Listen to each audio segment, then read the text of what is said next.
Where are we? We are at generative models. That's what we started last time. So we do probabilities, recap, and generative models. That's our next big thing. So that's what we want to do, and I'm going to start doing that. I'm still going to do something recapping for probabilities because I'm here. That's the right place to do it. And then towards the end of the lecture, I'm going to talk a little bit about homework 3, which is where you are at. You are at neural networks. So I don't want to insist too much on this stuff while everybody is in their minds with something else, aka neural networks. Anybody has tried these neural networks at all yet? And? Yikes. Right. So that's a valid experience. You go out and you try something like a neural network. I would ask, at least can we get some credit that is better, it's worse than the decision trees? Like decision trees, it's at least what you see is what you get. You could immediately tell, hey, what's going on here? Because I have this feature, this split, does it make sense or not? So that's the first difficulty with neural networks, that you put it together and it doesn't do anything. And then what?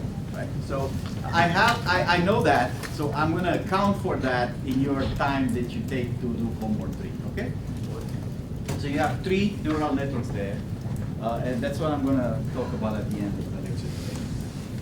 But let's get to where we were here. So we talk about probabilities, right? Where X random variable with possible values, say B1 or X1, X2 up to some Xn, and then there's a probability of X equal Xi that forms a distribution. Or a PDF space density function. And then we have the expected value of X, right? That is the sum over all possible values, Xi probability of X equal Xi, right? And we have then, it's also called a mean. And we have variance of X, which is the expected value of X minus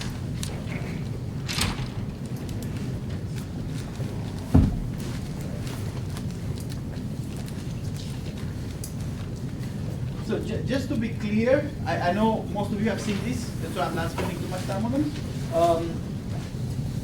I could easily have X and Y 2 random variables with the same mean and very different variances, right?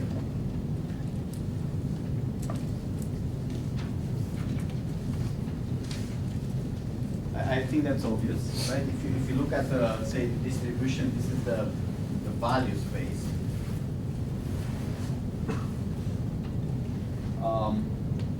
They have the same mean, that's the mean right here.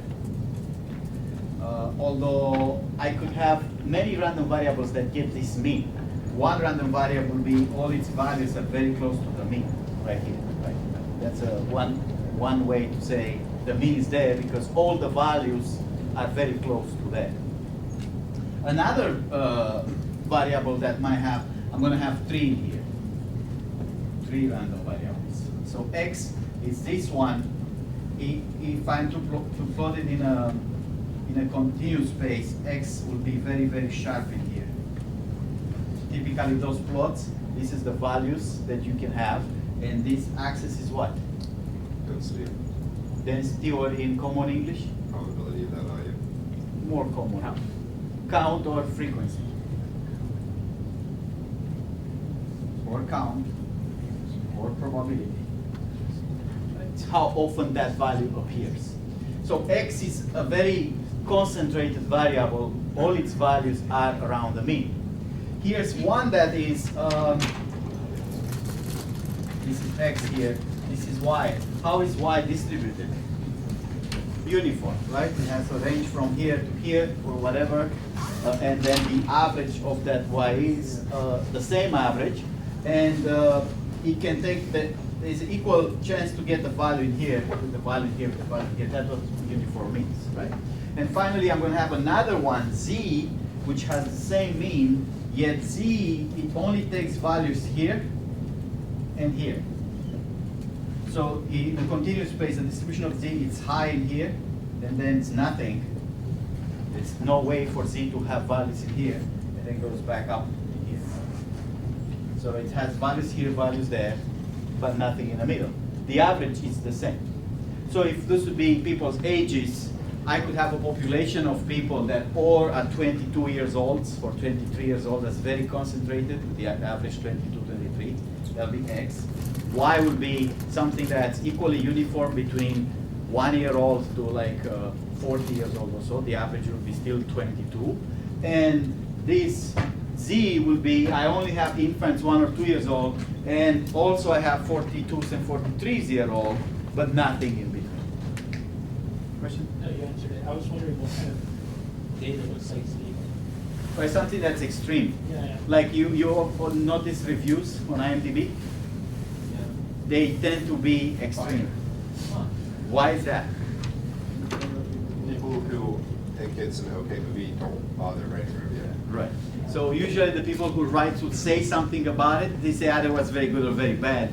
In the middle, people don't say it, right? Or would review a company or a product. Usually people make noise when it's on the extremes.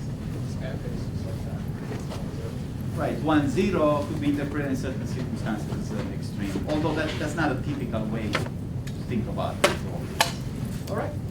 So that being said, just a common sense example to see that we can have 3 variables with the same mean, but yet very different variances. Which one has the high variance here? Z, because its variance is, let's translate this in English, in words. This is the expected difference between the value and the mean. It's squared. So variance, intuitively you can think of, if I pick a value at random from the random variable, how far away I'm from the mean on average, squared. So x will have a low variance because all its values are close to the mean. And z will have a very big variance because its values are far away from the mean. So it's like kind of the distance from the mean to your average value squared. So we have that. I think that's that's almost enough. So enough for you guys to kind of catch up if you need by yourselves at home. We also did something very important. X and y are independent if the probability of the joint xy is probability of x times probability of y. That also means the expectation of x and y is the expected value of x times the expected value of y. That also means the variance of x plus y is the variance of x plus the variance of y. In general, for any xy, only the linearity of expectation holds. So that holds all the time. And we also did a Bayes theorem that says the probability of x given y is the probability of y given x times probability of x divided by probability of y. That's the same thing as saying the joint probability. You can say if I want to get rich and what else can I get? Get a nice diploma. I want to have a nice diploma, you know, like good university and get rich. Are those two things dependent or independent? We don't know. maybe they depend, maybe not. So I can think intuitively of this as saying I want one to happen first, and then the other one, it's conditional to the first one. So I could write it as maybe I get rich first, and then I have the probability of getting my diploma if I'm rich, right? So that says one happens and then the other is conditional. Or I can also write this as, how about I get the diploma first, and then I get rich given that I have my good diploma. That's pretty much how students think, right? Let's get a diploma first, then let's see what we can do with it. But this is going to be essential for what we're going to do next. These kind of conditionals for the next 2-3 weeks are going to be essential. That's what I'm saying. This, I trust that if you don't know it, you can look it up, figure out the formula, not that big of a deal. This is not a statistics class. In a statistics class, you have to be very fluent into variances and all that. But this is going to be critical for us to understand machine learning algorithms. So we did this last time. The one more thing that I want to add today to it is something that we used it already. We had to start from somewhere, but now I want to give you an intuition of what the entropy is. So as you notice, I talked about mean, I talked about variance, but I have no entropy in here. So is entropy the same as the variance? No. No. Entropy is something else, right? So what is entropy? We all know the formula by now, right, from these decision trees. So that is overall possible values, probability of that value times the log over 1 of the probability of that value, right? We can write it without x's. We say sum over pi log of 1 over pi. So the first observation. Yes. When you write it with x's, wouldn't that be implying it's for each data point, not typically mean for each label? No, this is what I mean here is the possible values of that distribution. I have no data points in this for case. each xi and Right. So this is for all xi's, which are values of random variable x. So if my x has colors, red, blue, green, those will be red, blue, green, and then I have to have the probabilities for those values, right? So in a uniform distribution, those pi's would be the same, right? In a skewed distribution like x's, what's going to happen to the pi's? For dx, the probabilities. Somebody else. So for y, all the probabilities are rather uniform, right? Every value has kind of the same probability. For x, I have where are the high pi's? In the center, around the middle. What kind of distribution looks like that? Gotcha. And the z has the high probabilities on the extremes, and nothing in the middle, right? Kind of like a beta distribution. So the first observation about this is does not depend on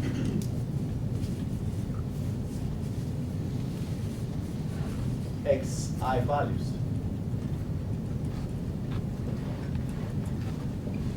So as opposed to the mean and the variance, clearly both mean and variance depend on what are those values. Like if we talk about variance of ages, what is the age? 22. If we talk about salaries, what is the salary? If we talk about houses, what's the price of the house? The entropy does not depend on the actual values. Notice that the formula, it's only on the probabilities. Right? And what does it measure? So the mean, I think everybody knows what it is. It's kind of the center or the average. The variance is, like we said here in English, is on average how far the value is from the mean, although it's squared. By the way, if I don't want it squared, I want how far on average is the value for the mean without the square. Can I get that? Standard deviation. So I take the root of the variance to get that difference between the value and the mean in the same unit as the thing is measured in, not in the squared units. Right? So standard deviation is the square of the variance. How about in here? What is the entropy?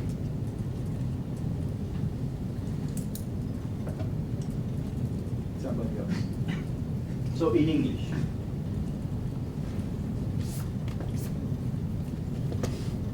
Yes. like uncertainty, how Uncertainty, so the more uncertain the data is, the higher the entropy. right, or randomness. So of high value of the entropy means it's more random. So which one is more random here between X, Y, and Z? Which one is the less random?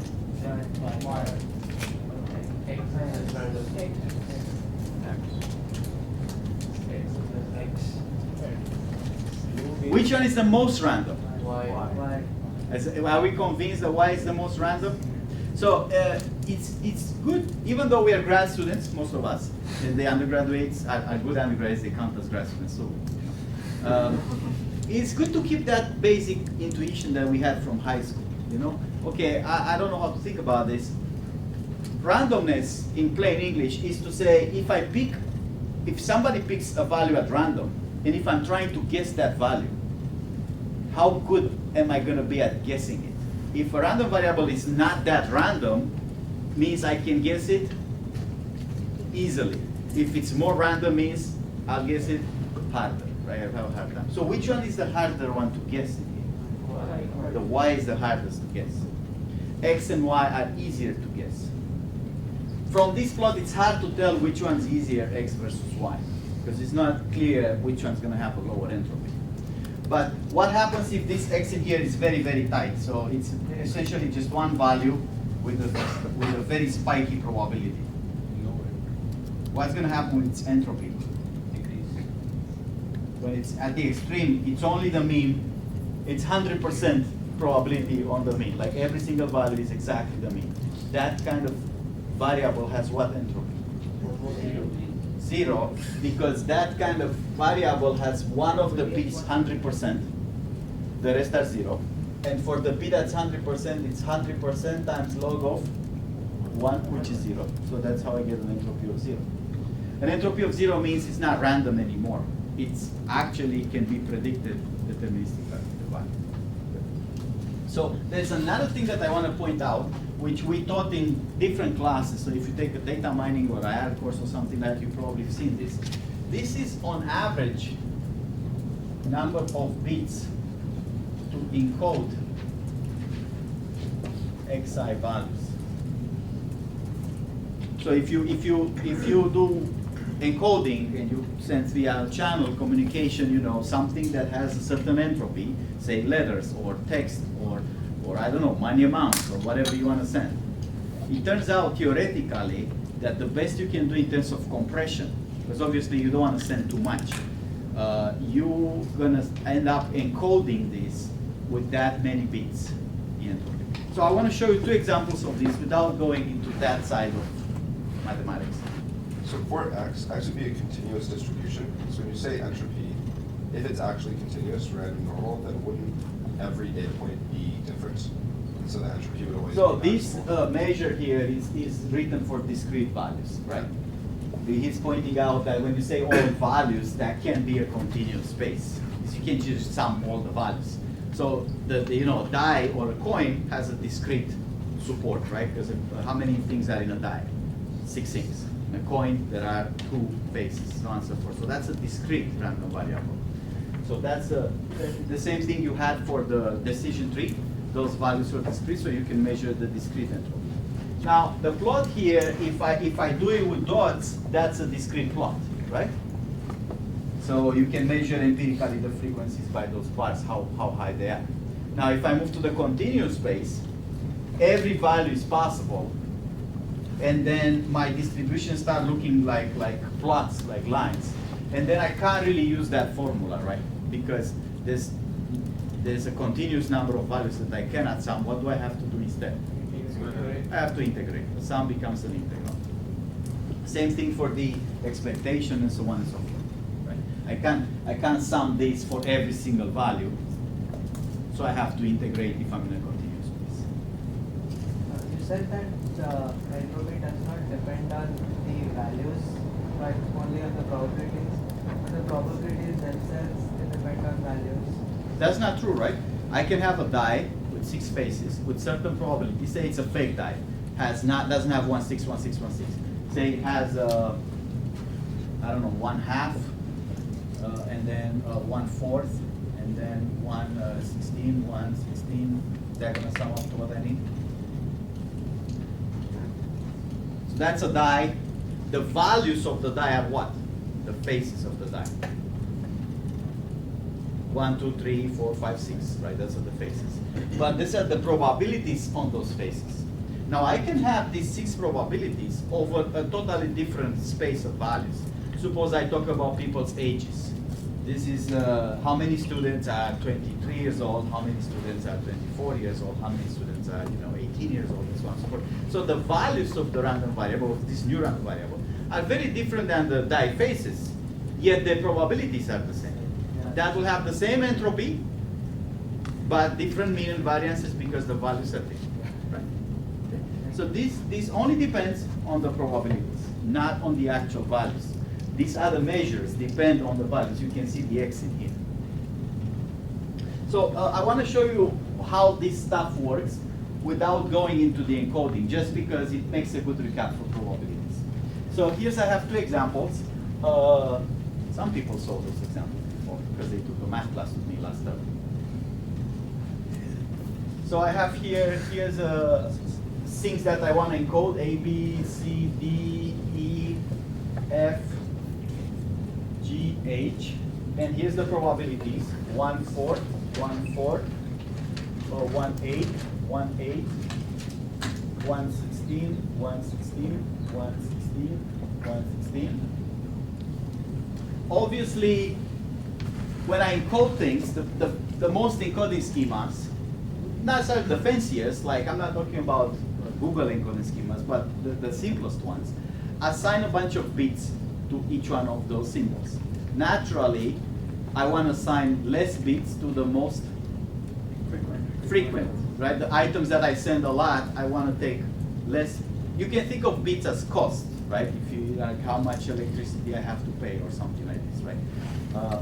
So I would like to assign fewer bits to the ones that are very common, and I can assign more bits to the rare ones because those are not that often that I have to send them. So here's how this will get encoded. I'm skipping the actual procedure of encoding. This will be 0, 0. This will be 0, 1. This will be 1, 0, 0. 1, 0, 1. 1, 1, 0, 0. 1, 1, 0, 1. 1, 1, 1, 0. And 1, 1, 1, 1.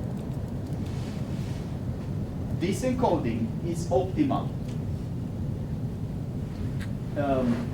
So on average, bits on average sent, right? If I am to encode, suppose I get a text and I want to encode every character in my text with the according number of bits that I have in this table, will be the sum over the probability for each value, right? That I have here, I have 8 values in here. For each one of them is the probability of seeing that. That's what fraction of the time I have to encode that event or character or whatever A is, times the number of bits associated with that. So every time I see an A, that will be 1/4 of the time, I'll have to send 2 bits, right? Every time I see a B, that's another 1/4 of the time I have to send 2 bits. So this sum will be what? 1/4 times 2 plus 1/4 times plus 1/8 times 3, right? Because whenever I see a C, I have to send 3 bits. Plus 1/8 times 3 plus 1/16 times 4 plus 1/16 times 4 plus 1/16 times 4 plus 1/16 times 4. The reason this is an optimal encoding, if that's my probability of events or letters or whatever it is that I'm sending over to the other side, you can see that this is exactly the entropy. The reason is this number of bits, it's exactly who? Log of 1 over the probability. Right? So if this was a 1/16, the number of bits associated with it was log of 16, which is 4. That's what makes it optimal. the theorem is simple. You can prove it. I just don't want to prove it because it's not part of the machine learning course. But that's a very simple thing that you guys can prove, that this is an optimal way to send things. A schema that doesn't follow this number of bits is not the log of 1 over the probability, means it's not the optimal, the minimum number of bits that you can send. And correspondingly here, I can show you how to visualize this. I draw a tree, that's not a decision tree, it's just a computer science tree. And I say, here's how I'm going to encode things. This is A and B, this is 0, 0, 1, and this in here is, this one here is C and D, 0, 0, 1.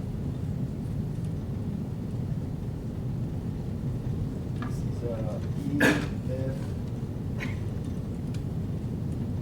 G, H. So you can see what happens here. I have a binary tree that I draw in a certain way that every time I go to the right, it's a 1 branch. Every time I go to the left, it's a 0 branch. And the code for A corresponds to the path. So if you look at the code for, say, C, it's 1, 0, 0, right? 1, 0, 0. That's the C. That's the D. 0, 1, 0, 1. Okay. I think some of you have seen this thing before, right? Hands up. Who has seen this? Good. Almost everybody. That's where the entropy comes into play. That there is a very efficient schema to produce this tree. If somebody gives me just the probabilities, it's a greedy procedure that to produce this tree, and with this tree comes the encoding. That encoding is optimal in this sense. Now, it doesn't work perfectly unless those probabilities are base 2 probabilities, like I have it here, 4, 8, 16. So if you have things that are not base 2 probabilities, this is only approximately the optimal one. Because there's with the discrete space, there is no way to make it perfectly optimal unless those things are powers of 2. So that's where the entropy comes into play. It's useful to think about it as randomness or as number of bits required to encode an event if I am to send bits for it. The notes have another example, which is a far more skewed tree, but I'm going to skip that one. So that's, say, our recap for introduction to probabilities and means and variances. And the first thing we need to add to those things is the fact that x could be a vector. So the first thing that we need to add in here, say, I've already talked about random variables and such. And when I say x is xi, that's a possible value. I think most of you thought xi is a value, like a number, like 22 or 17 or 0.3. Well, in here, that's a vector. So that is xi1, xi2, up to xid. So it's still a random variable, but its values are vectors, right? That's not to confuse it with y, which is a different random variable. It's still only one random variable, but its values are not scalars, are vectors. So then, what's happened with the mean of x? That's the expected value of x. That's the same formula, right? That is the sum over all possible values times the probability of x equal that value. Only this is now, this result here will be what? A vector, right? This is the average vector. And what about the variance? If x, so suppose I move now to the machine learning side, right? These x's are my data points, right? That's what I'm going to have. These xi's are likely for the data points. So that's the first image, the second image, third image. Let's just say if I have a bunch of images that are the same, then the probability of seeing that image is higher, right? It could be emails or could be text documents or whatever I have. And this is the feature vector that we've seen from the beginning, right? Well, I can compute the mean. The mean is simply sum up every single column, right? If I do the average, these probabilities will sum up to every column, and I get an average vector, or an average email, or an average image, something like this. I think most of you seen this when you did k-means. In k-means, you take the data points, and you have to sum them up to get some sort of average called centroid, I believe. What about the variance? If I have vectors, what is the variance of vectors? Yes. Is it the variance of Euclidean? Element-wise? Element-wise variance? Feature-wise. What is, first of all, what the variance becomes? So for a unidimensional, it's a number, right? It's like variance. It's like the distance squared to the mean. It's a value. Now the mean from one value becomes a vector of values, d-dimensional. What about variance, which was a value, becomes what? A matrix. Right? The variance becomes a matrix. So that's probably something that at least some of you need to recap a little bit or figure out how that works. So what is the variance of X?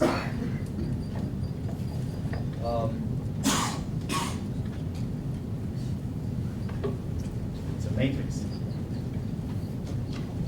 So this X matrix is what size? Again, the X matrix was X1 was X11 up to X1D, and the last Xn was Xn1 up to Xnd, right? That was my data matrix. The dimension of this is n rows times d columns, d features. What's the size of the variance matrix gonna be? D by D. So how is it gonna look?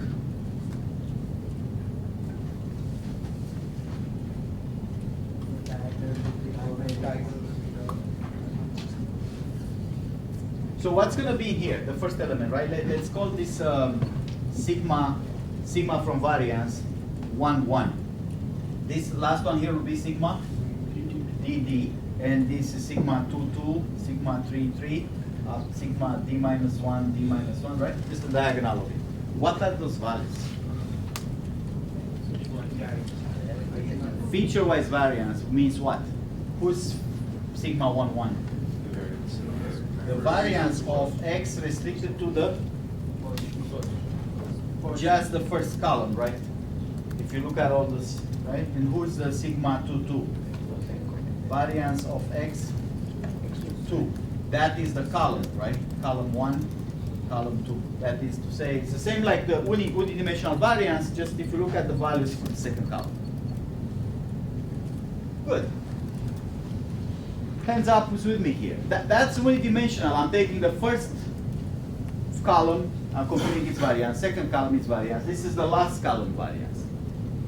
What about the elements that are not on the diagonal? So who is 1, 2 here, and this guy is 2, 1, right? Who's this? That is true. I don't like that word yet. Sorry. So we're going to use a different word. Let's try to find a synonym. Not covariance. Let's put some other word in there. Dependency. What else? Correlation. Right? Between x1 vector, that's a column, and x2 vector, that's another column, right? It's like how related those features are, how dependent they are, or how not independent they are, or something like that, right? And for now, we're not gonna go forward in that direction. There's a magic formula for it, and that describes the relationship between feature 1 and feature 2, and if they're dependent or independent or correlated or not. Only thing we need to know is that independent means which value corresponds to independence? 0. positive and very dependent, this will be high, right? Can it be negative? Did this sigma 1, 2 end up negative?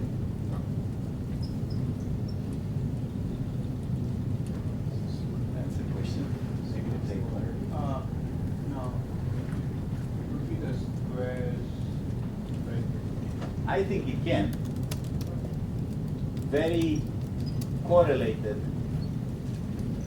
And this is very anti-correlated.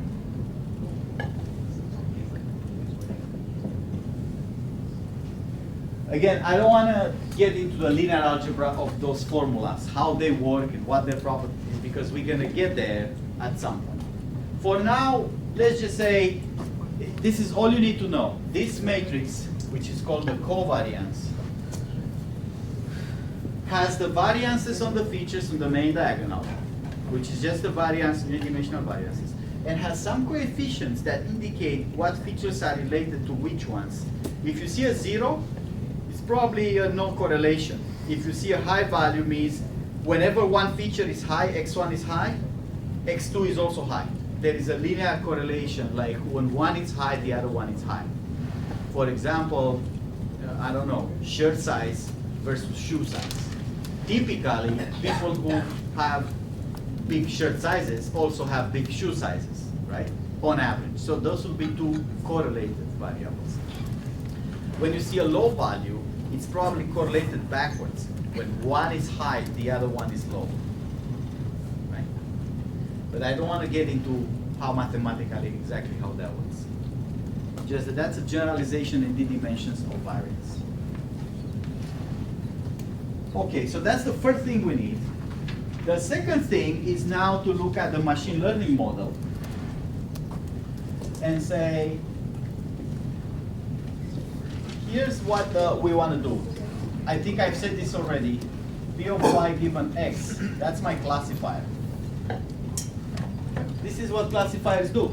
They try to give a point, a data point, that's a patient or an email or an image, figure out what's the distribution of the labels.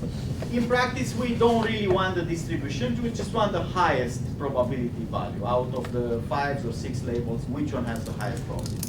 And we already said that we can think of this as P of x given y times P of y divided by P of x.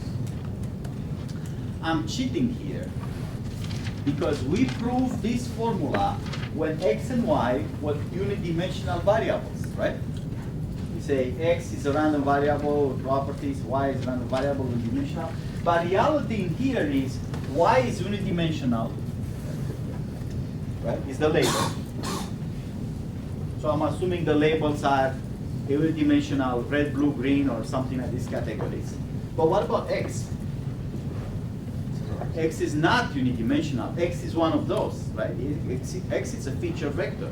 So x is a d-dimensional feature vector or data point. So really this in here is saying this is probability of x in reality is the tuplet x1, x2 up to xd, that is x.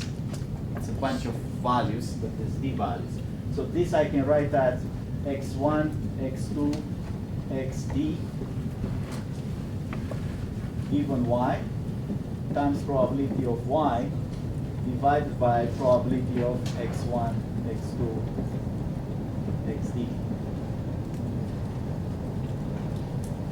So I'm saying in here I'm kind of a little bit cheating that we've done it for unidimensional things and everybody knows the base formula for unidimensional things. However, for d-dimensional things, base formula still works in there. It does. That's one of the exercises in homework 3, I believe. No, homework 4, the next one. Show it for 3 variables, how it works. Okay, and then we already said that this in here, it's easy. That's a prior over labels. This can be very estimated from the that training set, right? I can go through all the labels and say how likely is each label to happen. That's what it is, because it's independent of X. This in here is difficult.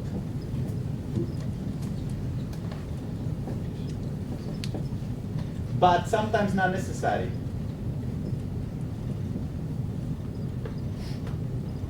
For argmax, if my classifier Y is really, this is the prediction, argmax over all Y's of that P of Y given X, right? Typically, I'm outputting the label which ends up with the highest probability. We said this last time. We don't actually need this value because this value is the same for all Y's. So all it does, it normalizes this probabilities to be a distribution. In many problems, we need this normalization factor. We certainly need it if we want exact probabilities. We want these values as well we put together with the Y to be actual probabilities.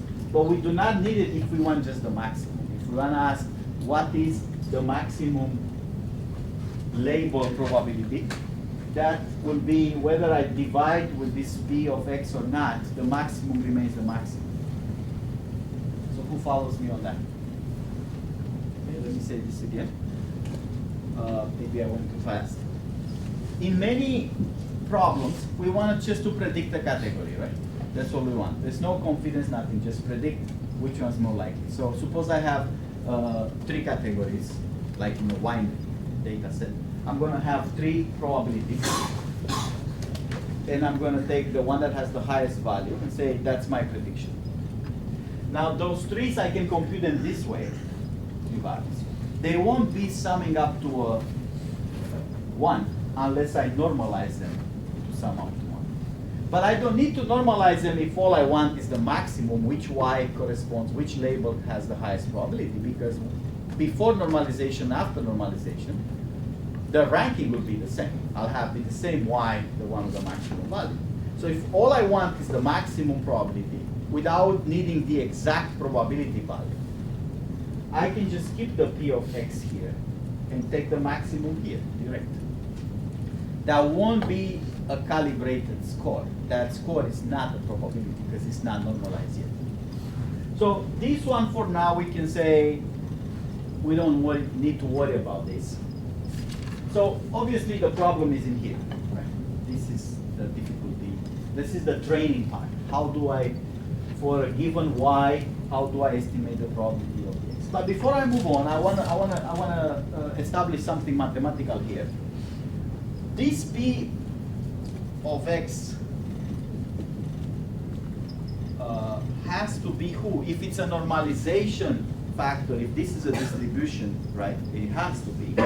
This has to be the sum over all Y possible Y's of P of Y's times P of X given Y.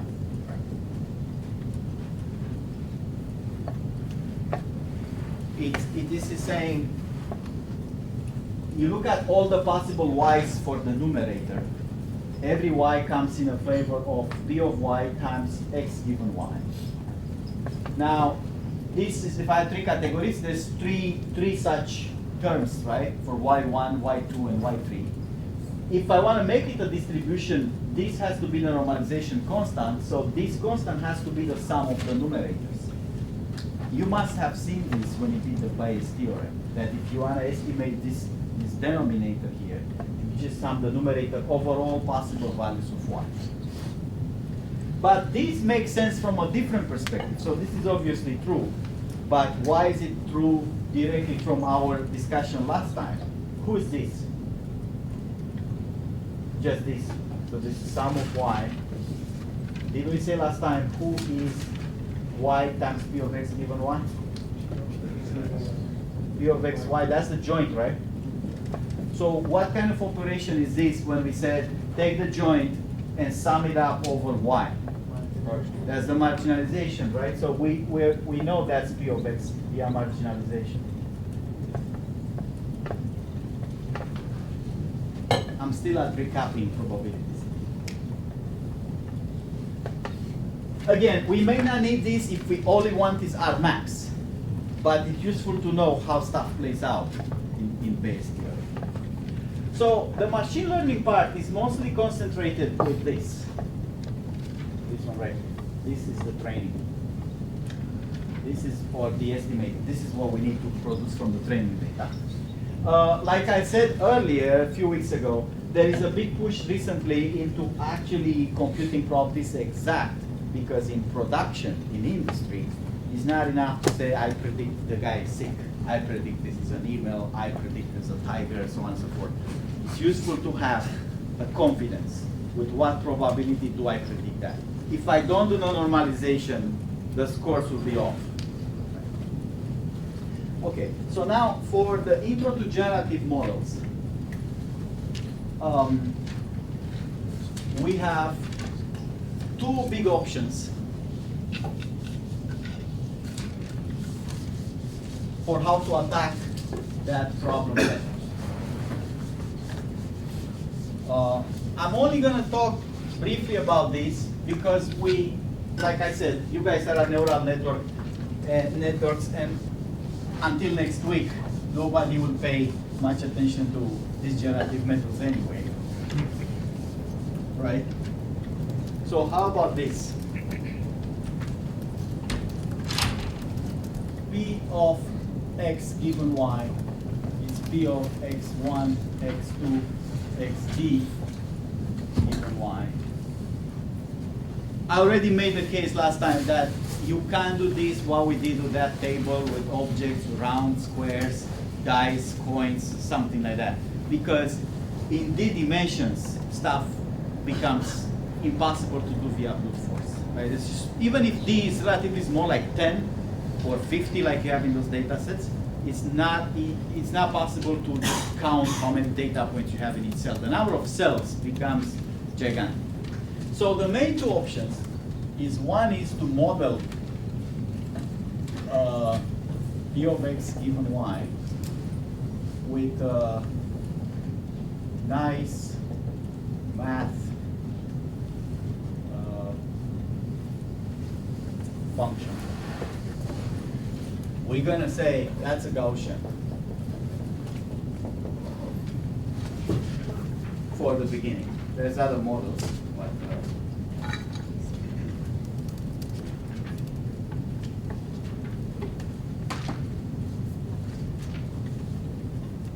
so this is going to be a Gaussian,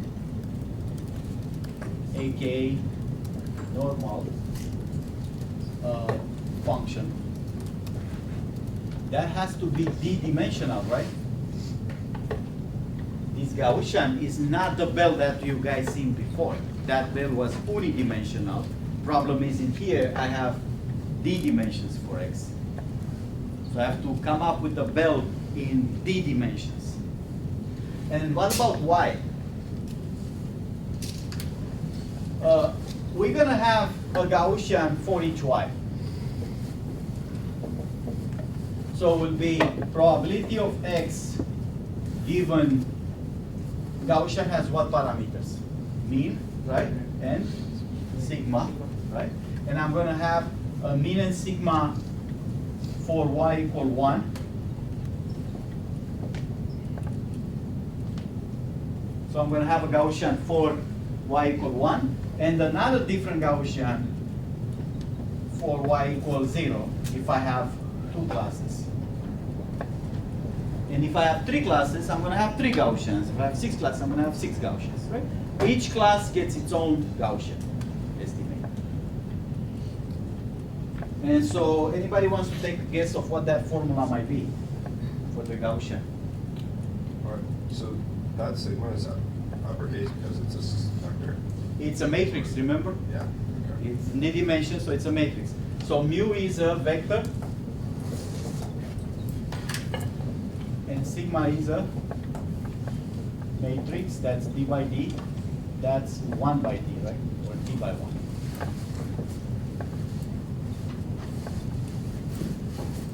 This is going to take some time to settle in. It's not difficult, this matrix variance and the mean vector, but if you've never seen it, it's like a little bit of a shock. But it's not something difficult. I warn you when the neural network That's gonna be a pain. But this is once you settle on it and say, okay, see these examples in here with 2 dimensions and such, you know, it's like easy once you get over the initial, oh my God, what is that? So let's make a guess at this formula. What was the formula in unidimensional Gaussians? 1/√2 pi sigma squared. Or What sigma was it? over 2 pi. Sigma. Root over 2 pi, right? There's a sigma squared in there. So we'll have to deal with that sigma somehow here.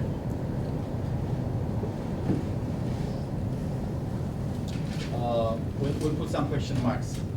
First of all, this square root here, it has a d in it. So 2d to the d. So that's to the d. There is a sigma, and then the exponential was what? E to the negative x minus mu squared. So that's negative. Was there a half in there? Yeah, it's x minus mu squared over 2. So here's sigma squared. the spot like before. In general, we had x minus mu squared, right? But now we have vectors. X is a vector, mu is a vector. So we're gonna do like we did before. That's the transpose times itself.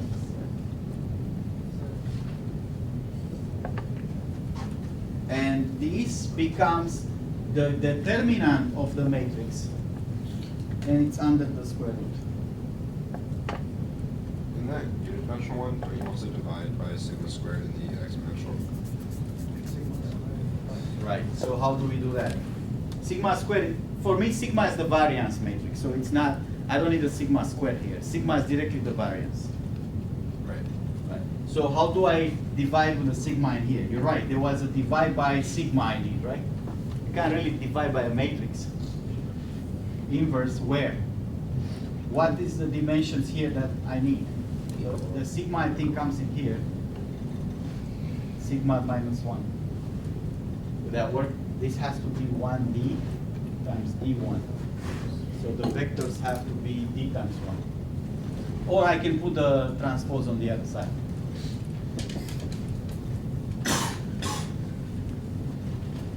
So this is a formula of a Gaussian that's not a bell in 1 dimension, it's a bell in 2 dimensions, or 3 or 4 or 6 or 80 dimensions. It's still an assumption. It's just like we say, let's assume the data comes Gaussian 1 dimension. This is an assumption that says it comes Gaussian in d dimensions. So that's one way to do it. The other way to do it, that's what we're going to do next week, or whenever you finish the neural networks problems. The other way to do it is to say no model, but an independence assumption. So we're going to say who's P of x 1, x2, xd given y. That one here is the same one like in here, right? It's by independence assumption, P of x1 given y, x2 given y. It's a product. Well, I just say x1 to xd are independent to each other. Now, can I estimate this? How do you estimate this from data? If you make this assumption, who's P of x1 given y? P of x joint distribution of P of x comma y that normalized by probability. I mean common English. What do I have to do with my data? I have a data set, spam based, right? And I want to estimate this. What do I do? Feature one, all the value. I fix y first. Look at all the emails that are spam. And then I look at the distribution on only feature 1, right? That's again, that could be discrete or continuous. If you have a continuous feature, that will be a probability density function. If you have a discrete feature, like categories, that will be a discrete probability. Like how many times you've seen red, how many times you've seen blue, how many times you've seen green, or if this is a, I don't know, for emails, it could be the source or something, how many times you've seen the source. So this can be done by brute force, right? I can literally go through my data and count for it's this like in here, it's two things, right? So this is two models. For y equal 1, I get the probability of x1 given 1, probability of x2 given 1, so on and so forth. And for y equals 0, I get the probability of x1 equals 0, y equals 0, probability of x2 given 0, so on and so forth. So I still do two models like I did here. One for the positive class, one for the negative class. If I have categories with 3, I do 3 models, 5 models, how many categories I have. But in here I can do brute force. I can simply go through my data and say, in the class of emails that were spam, how many times the feature, I isolate feature 1, how many features were high or low or equal to that value. It's a pure counting into my training set. Does it make sense what I'm saying? I do separately that for feature 2. Feature 2 might be the age, right? And there's age is there from 15 to, I don't know, 45. That's a discrete variable. So I can count how many 15s, how many 16s, how many 17s, how many 18s, how many 19s within the class y equal 1. I can also count them within the class y equal 0 separately. So I have to estimate these as pure frequencies, right? So this could be estimated. I'm counting training data.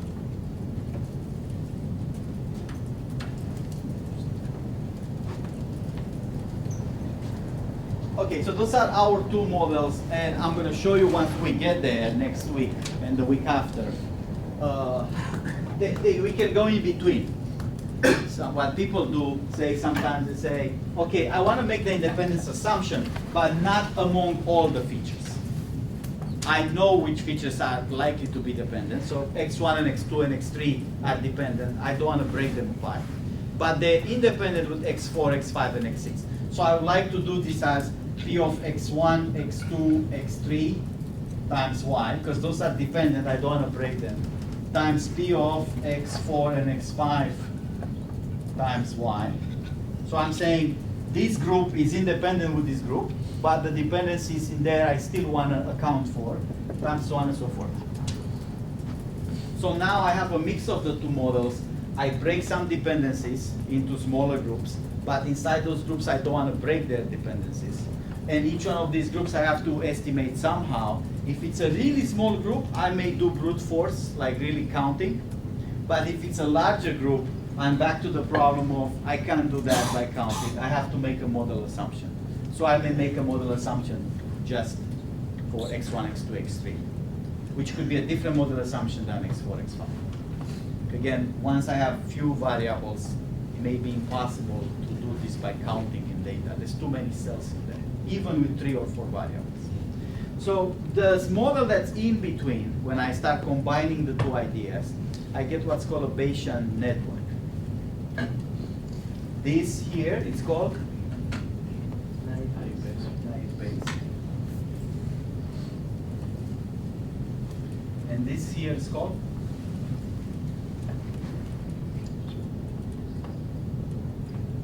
Gaussian discriminant analysis. Discriminant analysis means always this: build a model for the y equal 1 class, build another model for y equal 0 class, and then predict based on which model fits your patient better. That's discriminant analysis. I build a model for that class, a model for the other class, and then when I'm to predict stuff, I figure out which one of the models is more likely, I predict that class. The Gaussian, of course, comes from where? My model assumption was Gaussian. If I make a different model assumption, it won't be Gaussian anymore. Yes? So what do you call the model where you split independently some of the Bayesian probabilities? This would be a Bayesian network. But it's not like it. It's just No. Some machine learning books call it graphical models. Graphical, but it's all probabilities. This shows a graph of what variables depend to what. So the graph here will be x1, x2, x3 depend to each other, but they don't depend to x4 and x5. So it's like discriminant analysis, what we are figuring out is how different a particular data item is from another data item. So we are No, not we're understanding- building a model for the spam class. You're building a different model for the Non-spam. non-spam class. Those models are probabilistic in nature. They're both Gaussians, but they'll have different mean and variances. So I'm trying to understand that. So we are not understanding what spam by itself looks like, right? We are trying to differentiate No. between spam and not spam. No. That's not what we're gonna do. Those models are gonna be built separately, right? I'm gonna take all the spam data, all the spam emails, and I'm gonna feed them to one of these models, a Gaussian curve. And I'm gonna say, give me the best mean and variance that you can for the spam emails. And separately, I'm gonna take all the non-spam emails, give it to the Gaussian function, say, give me the best mean and sigma for the non-spam class. So they independently build a Gaussian model for the groups. And then when somebody comes at the testing phase with the with the email to me and asks me, which one is it? I'm gonna say, well, I'm gonna measure the probability that this new email comes from that Gaussian, the spam Gaussian, and I'm gonna measure the probability that it comes from a non-spam Gaussian. And whichever probability is bigger, with some normalization that we gotta figure out some math in there, I'm gonna say it's more likely to be from that class. So if you wanna think unidimensionally, say I have the spam here and the non-spam, this is a very bad simplification of things. Suppose I got a Gaussian here, right? Suppose I have another Gaussian here. If an email comes here, this probability will be decent, but this one will be 0, right? So I'm almost sure it's from this class. If an email comes here, it's probably this class, right? Anywhere here. If it comes in between, I become not sure, right? There's a between area where the intersect and say, look at the two probabilities, one is here, the other one is here. They're close enough. I'm going to predict a higher probability, again, with some normalization, but still, I have a doubt in here because I'm not going to be sure if it's in between. So I'm going to have two Gaussian models, and we're going to see how this plays out. Okay, so that's enough to get us started into this math. I'm going to do a recap next week on this because so far we still don't know how to build a machine learning model. We just have a plan. We know about probabilities. We know, probably you guys can figure this out because this is pure counting from the training. Once you have those counts, you just multiply at the prediction time those values, and again, whichever gives a higher value, you predict that class because you're going to have a model for y equals 1, one for y equals 0. We're going to figure out the math for this once we're done with the neural networks. For right now, what I want to do is, this is a collective exercise. We have to verify Ketchen's derivation. Because Ketchen set up to work on the problem that you guys have for homework 3, right? And it took him a while to do the derivation. I'm going to explain in a second what this is. And he gave me this stuff. And I'm like, I have to decipher what he wrote here. So let's try to do this. Let's see if it makes sense. And if I think he's right. We'll see. He's a human too. I mean, no, he could make mistakes. I think this is correct. And he will demo a little bit those formulas in code, I think. And I'm going to show it to you on the board. So what did we do last week? We took a neural network, right? We had the input. What's the input right here? That we call X, right? And then we're saying, here's a bunch of hidden nodes. And I think the Ketchen's notation is this is the X level. When you multiply this with weights, right? This is the W weights. So this is the I indices here. This is the J index here. And when you get, remember I have a net. Net was the linear function that multiplies a bunch of weights with the input. He calls this A here. So it's every one of these nodes is an A. And then it has to pass through a nonlinear function, otherwise it's useless to keep going forward. So that's V. So V is the output of this node. And this function in here, let's call it F like before. And then that's my hidden layer here. And then what happens, I have the final layer, which is going to correspond to the number of classes, K classes. This is the classification network. And here, the weights are called V, according to this notation here. And I take these B's, and first I compute something called O. So O is the linear, is the V times V dot product. Same way A is W times X. And then there is a function here that produces an output, probability output. That function is not F. So that's one change that we're going to make to this. This I'm talking about the last exercise in the homework 3. This function here is softmax. So P is the softmax of O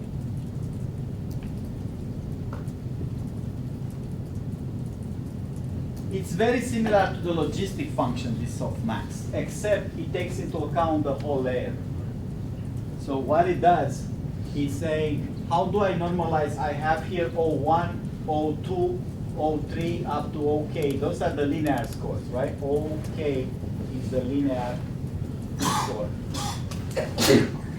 How do I normalize all of them, kind of like with the logistic? Logistic was 1 over 1 plus E at minus X, right?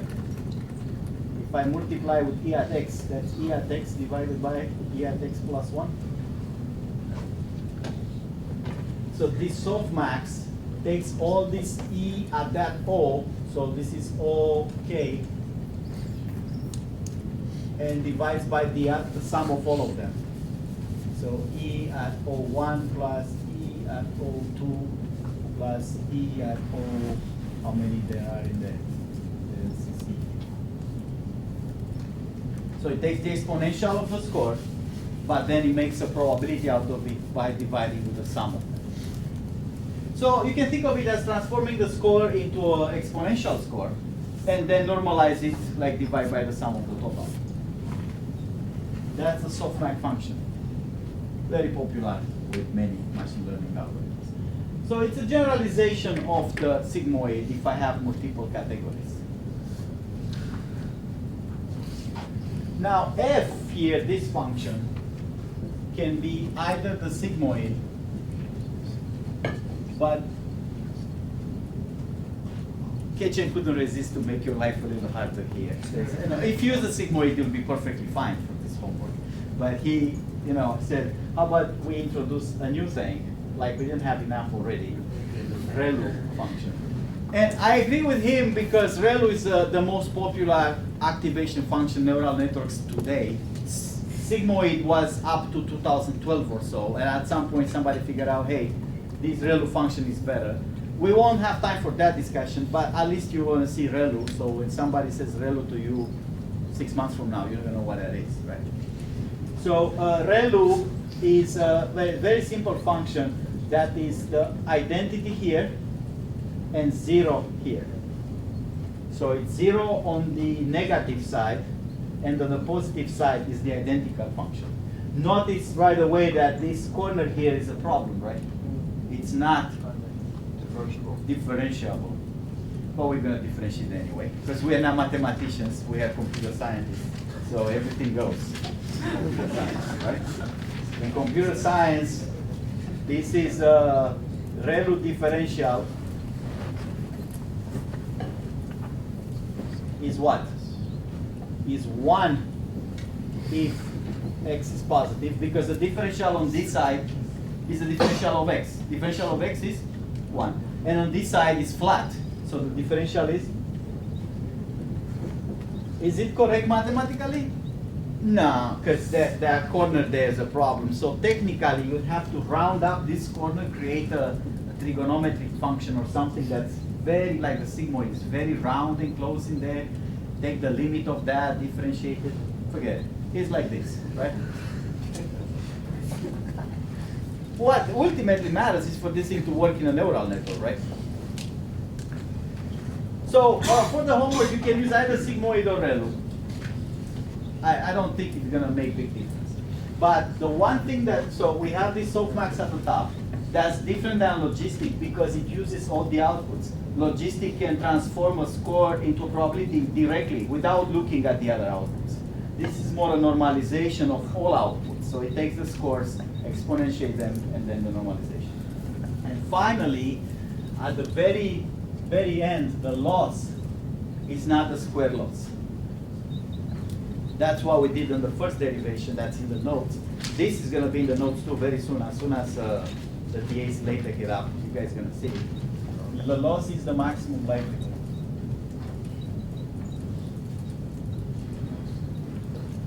So I want to do what I did for that network before. I have a loss. I have these activations.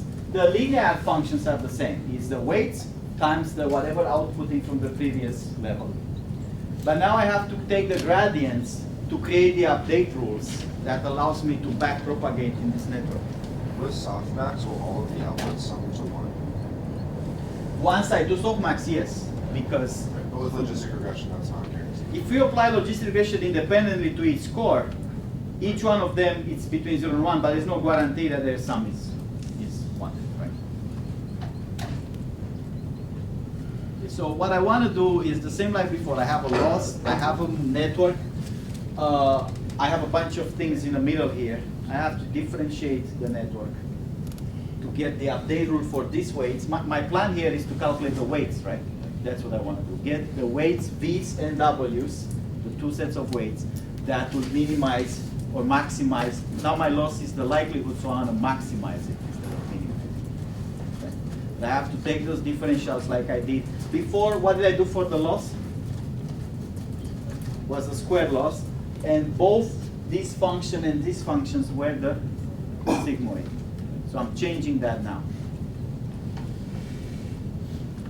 Are we good? So now we have to verify the derivatives of what he did. So I don't know. Let's see. So we're gonna put this for you guys online, like written nicely online. But I'm not gonna require the derivation. Obviously, if I should give it to you, you only need the formulas to implement the network, right? Because you don't need to do the derivation yourself. I think it's useful to try, but if you're not that mathematically inclined, you can just take the update formulas and program your network with it. You still have to do it once through TensorFlow and once yourselves. In TensorFlow, you don't need, I don't think you need the update formulas. TensorFlow, you can just tell it, I want to use the softmax function, I want to use the likelihood loss, I want to use the sigmoid, and he figures out the rest for you. Okay, so let's see here. What's up in those notes? I can tell you that there's a lot of parts cut in here and rewritten, which means it didn't work out from the first try. Quite usual for math, not to work out from the beginning.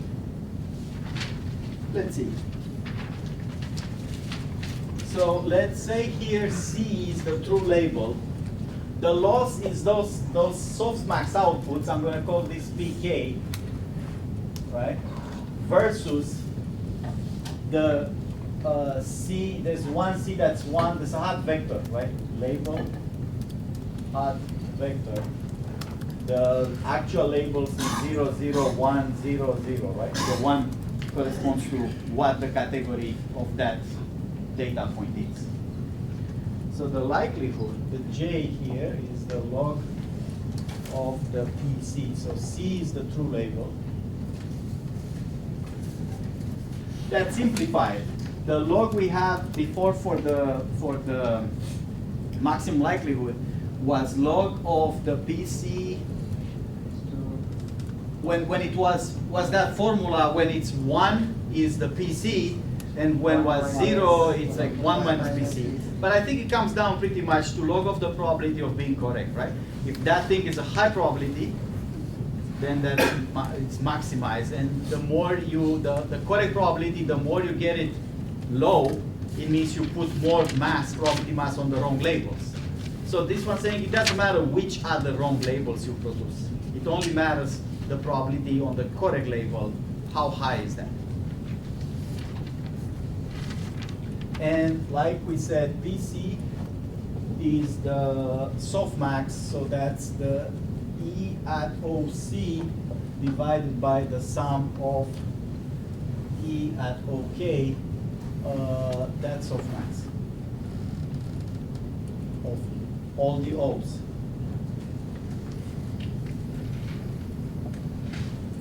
So who's the differential of J at V? One of the V's, Kj. So Kj comes from K to J here. That's V Kj, right?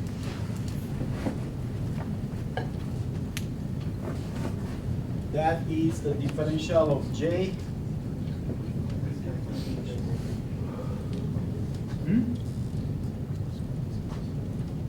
I'm going to replicate it. The technique is the same like before, just that the functions have changed.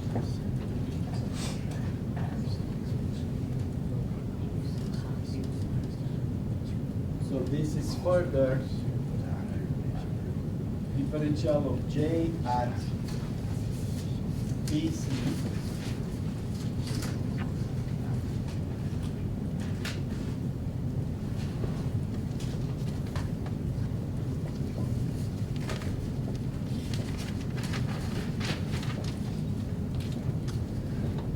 So let's see if we can figure this out. The differential of what's easy here? What's the relationship between OK and VKJ? OK is the linear output. How does it work on VKJ? It's a sum of VKJ times BJ, right? So what's the differential with respect to VKJ? That's BJ, right? Because OK is just a linear combination of VKJ times BJ, so when I take the differential, it's only BJ left. That's the same like before. When you differentiate that net K was a linear combination, so I only have that term that contains the variable differentiated in. Okay. How about J to PC? If J is log of PC, what's the differential of the log? That's 1 over PC. Right? And what about this one? Differential of PC with respect to OK, that's softmax, right?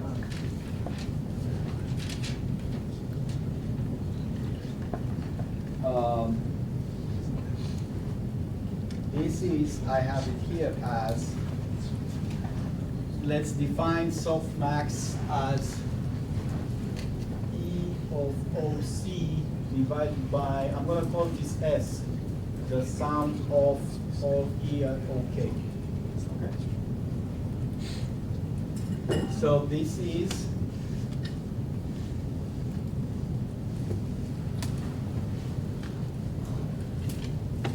E at OC, E at OK, divided by S squared. If C is not K. So notice that I differentiated with the K fixed by the differential here. I picked a K. Now that K may be the K corresponding to the C, the correct label, or not. So in principle, when I differentiate the fraction, what's the formula? Say F by G differential. What is the formula? F differential G, the differential F. All right. Good. So what it says here, E at OC times S minus E at OC times E at OK divided by S squared, which is E at OC S minus E at OC divided by S squared if C equal K. So is this true then?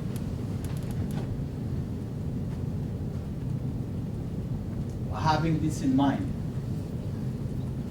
G squared is S squared, right? Because this is something by S, so the S squared comes from the G squared. And then this in here is F prime G minus G prime F. I think that's exactly this in here, right? F prime is, what's the differential of E at X? Is the same, right? Differential of E at X, it's E at X. So that's why it's E at OC times S minus E at OC. Now the differential of S with respect to K is just E at OK, right? Divided by S squared, that comes from the G squared in here. And then in here, what happened?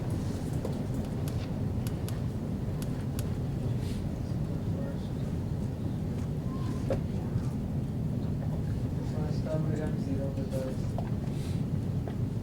differential. Is that a minus in there? I think that's just the last of G prime F. So I think it needs a minus here. Something to verify. I think there's a minus in there. No? So you said EOC times S minus EOC, would that be EOK? Understand? So that's right. Yeah. This in here? Yeah. Maybe that's probably here.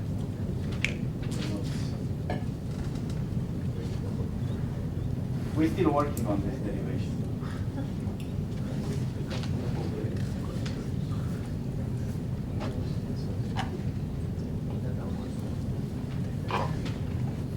So I think that's pretty much one update formula, right?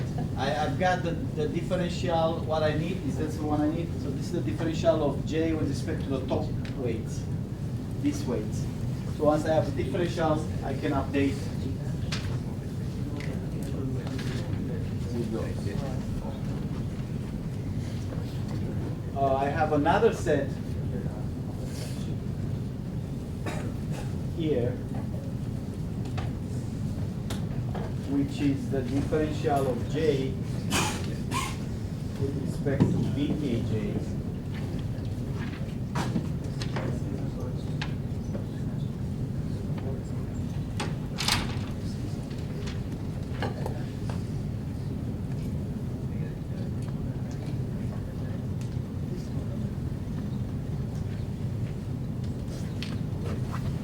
So what did I get so far? I've got this one, right? PC. I've got this one here and this one here. Okay. So this has to be put together in the product. Because I have 1 over PC, I've got the BJ times this factor here. The other one is WJI.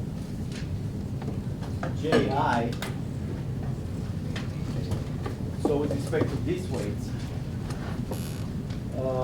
I've got differential with respect to Bj times differential of Bj with respect to Aj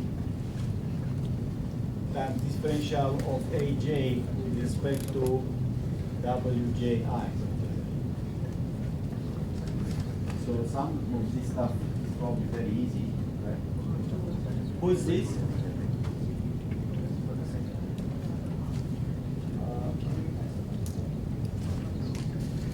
This in here. This is 1, 0 relative differential, right? It's either, depending on the argument Aj, it's either 1 if it's positive, 0 is negative, right? So Aj is positive and 0 if J is negative. How about this one here? Aj is just a linear combination xi times wji, vector product, right? It's a net from the previous derivation. So what is this? Xi, right? Who's following me? Hands up. We're gonna have to redo this once we have them figured out next week. It's not required for the homework, okay? You can just take the update formulas, hope that Kitchen will get them right eventually, and then hopefully they will work. No, he has them in code, because we say, okay, we're not sure, so why don't you program it and see if the network runs okay? And he did. Why don't you set up the network? And then what about these guys? Who's this? How do I deal with this? Differential of j at bj is the sum over all k of differential of j and ok, differential of ok at bj. So now,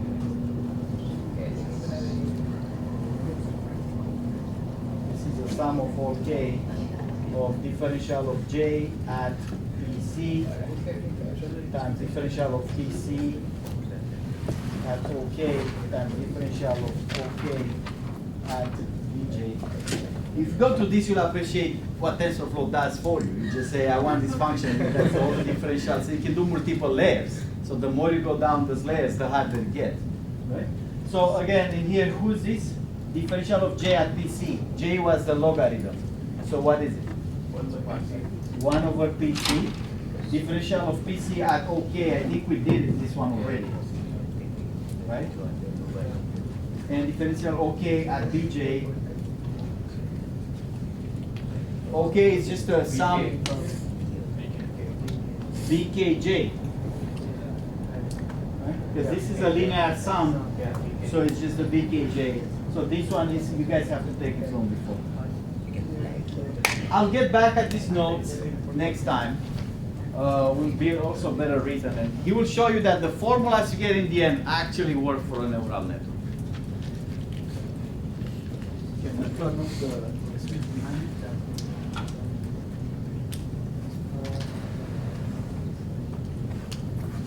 Yeah, so we have 6 problems in homework 3, and for 3 of them you need to manually implement this back propagation. So in your implementation, basically, for each iteration, what you need to do is you need to have one forward pass and one backward pass. So forward pass is used to get those intermediate results based on the current model, using the current coefficients. And the backward pass is where you do the back propagation. You use that gradient update rule, and you feed into the intermediate result where you get from the forward pass, and then you calculate the gradient. And then you have the gradient, you can update the coefficients. So like this. So this is the code for the multi-class classification problem with cross entropy arrow, which is the log likelihood arrow, and with the ReLU activation function. So and on the line data, like I introduced the line data set last time. So now let's run it.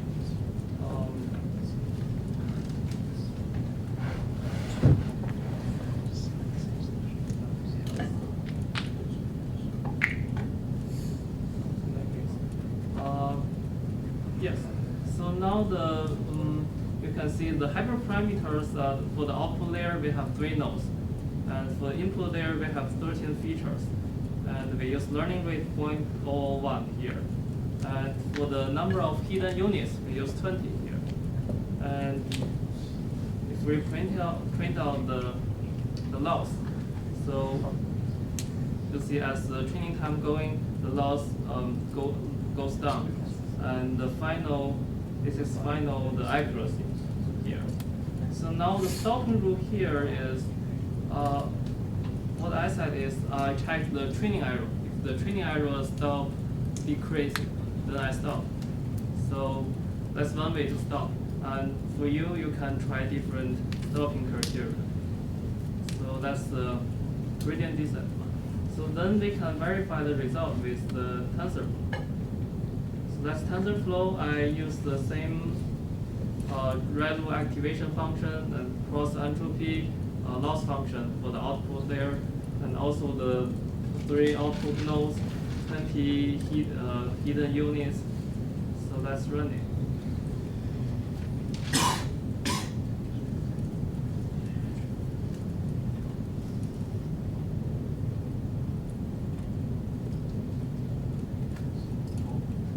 Well, you can see what we just got is 0.93, something like this. So here, I just manually set 20 epochs here.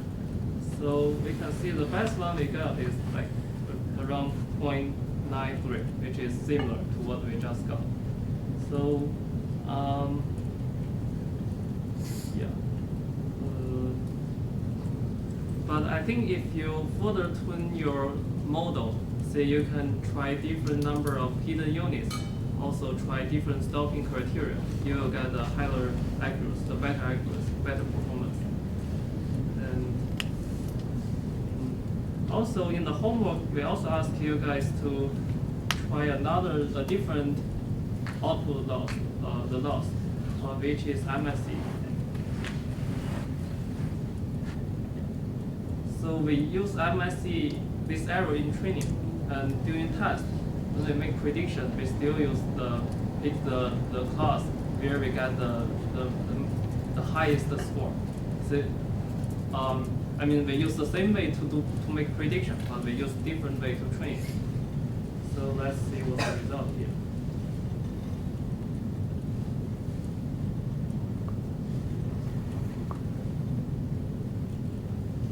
So yeah, if you look at the trend of training error and testing error, you can see at the point the testing error, although the training error still training accuracy is still going up, but the testing error start to go down, which means at that point the model start to overfit the training data set. And here we can see this testing error accuracy is a little bit better, which is 96. But as I mentioned, if you try different hidden units, different stopping criteria, you may get a better performance. Because this is a very simple data set. Yeah. Is this using k-folds? I'm confused. No, yeah. On how the testing accuracy. So what I did here is I just manually split the data set into two partitions. Like say I have 120 data points for training, and I have around 58 for testing. So that's what I did. But in your homework, you need to do k-folds. Why does the testing accuracy start to decrease when the training accuracy is hitting only like 0.85? Weird? Yeah.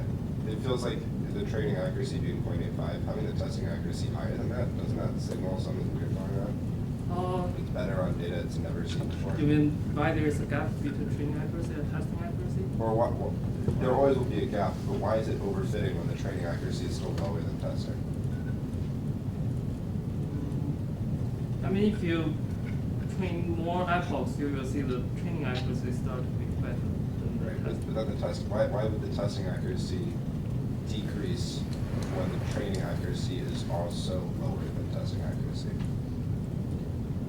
Right, if the testing accuracy is lower than if training accuracy is lower than testing, you should be able to increase training without hurting testing, or I'm not sure how it. Usually when testing error is smaller than training error, that's a coincidence. It shouldn't happen. If you have cross-fault validation or you know, If training is pretty Yeah. high, you testing can is have low. better performance on testing. That's unheard of. Like it's just probably a coincidence. I don't know how the split went. Yeah. I don't think I want to do cross-validation. I mean, you guys can do cross-validation if you want. How many data points are there? Around that's 200. So there's not that many. I think it's better for simplifying everybody's life, including the TA's life, to split the data sets. For them. Yeah, but as he mentioned, this is very simple data set. If you just manually split into two parts, then maybe the result is not. Yeah, stable. you can get. We'll allow, because it's a manual split, and everybody can use the same split, because otherwise some people will get some values, some people will get other values. Data set is not big enough. We'll split the data for you. So would have a training and testing separately. But that's a coincidence. So I think if you're really interested in neural networks, it makes a lot of sense to take these networks, both the MSE and the maximum likelihood, and try to run it on other data sets that are much bigger. We don't know how much hardware you have, and so we want to do a basic stuff with networks for now. But it's clearly not a good enough data set if you only have 200 data points. Can we see again those formula for the? So yeah, if you want to see the, you mean the update loop? Right. Yeah. So as I mentioned, you will calculate the gradient in your backward path, which is this backpropagate function. And if you see here, for example, this dw2 is the coefficients for the output there. I mean, yeah, for output there. Yeah. So say you use these three lines to calculate the gradient of the output layer coefficient. So let's follow this a little bit. yeah, if you the wanna- formula is the one written here. no, you haven't. Yes, I know. So the formula is the one from here, right? Right, this one, right. Right. So this is for the V weights. You want me to? This is the differential, right? Yeah. So it's V new equal V old minus lambda times the update. That's the differential. Vj yk. We didn't get that far, but that's where the nodes go. That's the formula I think that's implemented. Yeah. And the other one? The other one is the one at the end of the page 5. Here. Is this one right here? This one. So the other one, that's for the W's, right? W new, Yeah.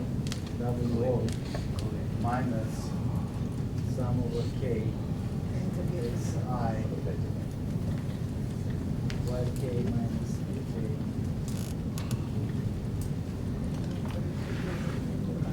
Are those the formula in code? Yeah.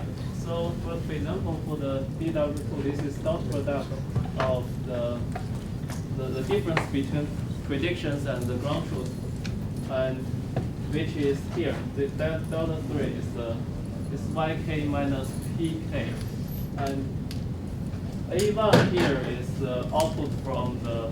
This is one of the intermediate results, which is the. Which is bj there. So, so in the code, the implementation is like just strictly follow the gradient loops there. So this is with the ReLU function. That's what we're doing there.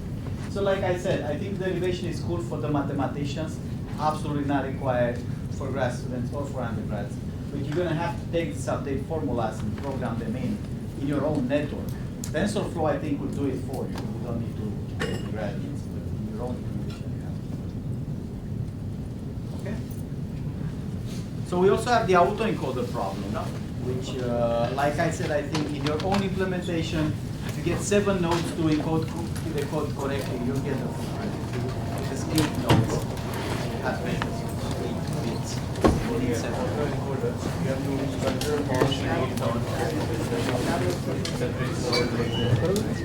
Yeah, there's no training and there's no training.